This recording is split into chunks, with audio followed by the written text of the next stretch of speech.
You're right that we launched earlier this year in February the most ambitious and comprehensive set of enhancements to the CFA program. And we did that based on significant market research on what are employers looking for and ergo what do candidates need. I think there were a couple of findings that were quite important for us. First of all, the CFA program and charter really well regarded globally for its knowledge, its rigor, its ethics. But we did hear from employers that as qualified as the candidates were, they wanted them to be more job ready.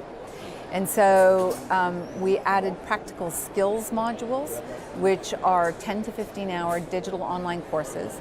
Candidates aren't tested on them, but they have to complete the module before they advance to the next level. And those modules in level 1 are financial modeling or Python skills. Level 2, it's research analysis. How do you write a research report? What's material? Who's your audience? Or advanced Python. And in level 3, it'll be portfolio construction, really building portfolios, applying what you know. وعندما نتحدث عن الأسواق الخليجية، هذه المنطقة التي تشهد تزايدا في الإقبال على الشهادات المالية بشكل عام، كيف تنظرون إليها؟ ما الذي تغير في هذه المنطقة من وجهة نظركم؟ Yeah. So we've had a presence in the GCC for many years.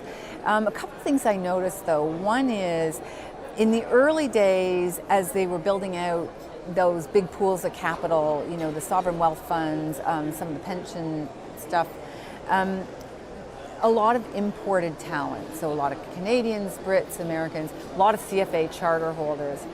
And that transition to develop their own talent, local talent, to be managing the money, constructing the portfolios, managing risk, all those kinds of things. We can see that transition well advanced on that. So it remains a really vibrant market for us. And then a lot of talent flows back and forth. So that's, that's one of the great advantages of the CFA program and the CFA ecosystem is there's common language, common framework, so a lot of transportability around the world.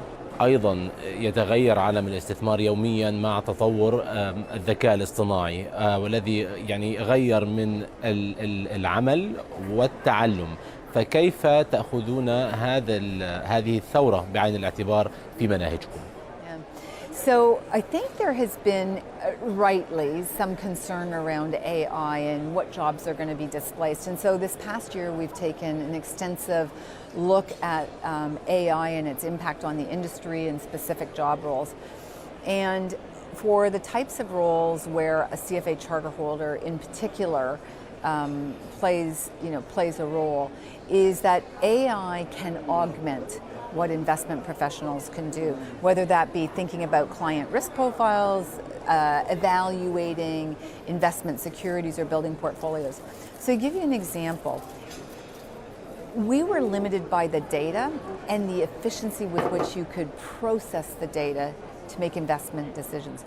So there are many questions, many things you might have liked to know, but you didn't have access to structured or unstructured data, wasn't readily available, and you couldn't process it efficiently enough to be able to actually make different types of decisions on your investments. And now you can do that. So it's not without trade-offs. I know the regulatory world is very concerned about AI and its use, making sure that you don't have a black box algorithm running huge swaths of capital and we don't know why those decisions are being made, hallucinations, those kind of things. So there'll be a bit of, I think, a guardrail on it because of the regulatory environment. Most of the complex financial institutions we're talking about are cautiously learning by doing in quite contained, constrained environments as they bring, and then there's of course the organizational implications. How do you bring your organization along to become comfortable with AI? And so I think it'll be a really dynamic space to be following over the next 3 years in particular.